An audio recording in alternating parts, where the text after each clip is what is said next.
আসসালামু আলাইকুম এভরিওয়ান। আজকে আমরা শিখবো কিছু শর্ট ফর্ম শিখবো, যে শর্ট ফর্ম গুলো আপনার জানা থাকলে আপনিও ফ্লুয়েন্টলি কথা বলতে পারবেন। সেই শর্ট ফর্ম গুলো হলো গনা, গটা, হাফটা, lemme, don't know.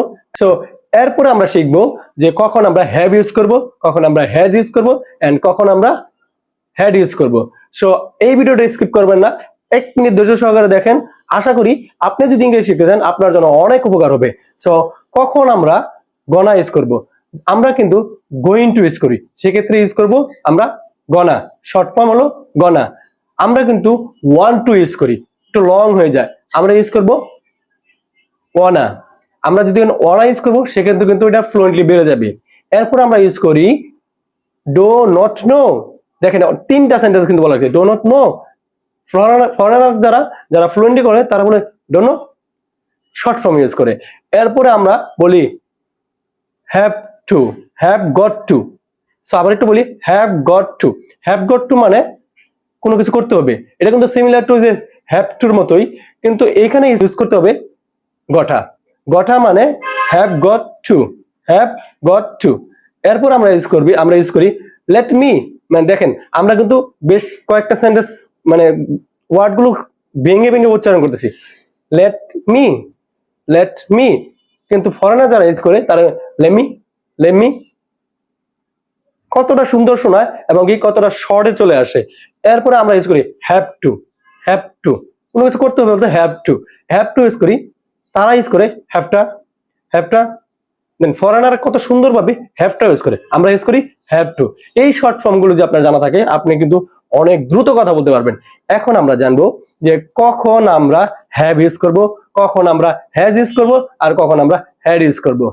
So had and has and have and has এই দুইটার মধ্যে ডিফারেন্স আছে যেগুলো আপনাকে জানতে হবে ইংরেজিতে কথা বলার জন্য।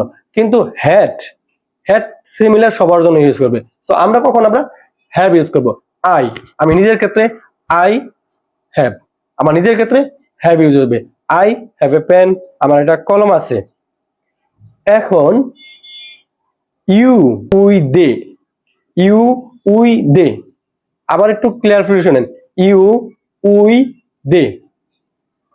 আমি, তুমি, তোমরা এন্ড তাহারা বা তারা, এই ক্ষেত্রে হ্যাভ ইউজ হবে। তার মানে 4 ক্ষেত্রে হ্যাভ ইউজ হইতেছে।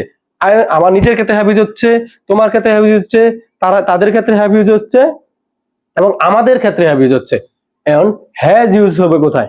হ্যাজ মাত্র 3টা ক্ষেত্রে ইউজ হবে, সেটা হলো ইটস, কোনো কিছু আছে মানে কোনো কিছু, ইটস মানে ইহা বা এই ধরনের কোনো কিছুতে হ্যাজ ইউজ হবে। কোন ছেলে বা মেয়ের ক্ষেত্রে শি অথবা হি, এই ক্ষেত্রে আমাদেরকে হ্যাজ ইউজ করতে হবে। এখন কোন পাস্ট টেন্সে কোনো কিছু ছিল, শুধু কোনো কিছু ছিল পতিতে, এই ধরনের কিছু বোঝাতে গেলে সবার ক্ষেত্রেই হ্যাড ইউজ হবে।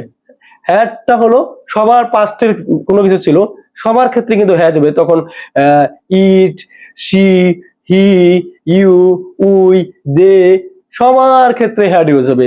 সো আজকের ভিডিও আশা করি অনেক সুন্দর হয়েছে।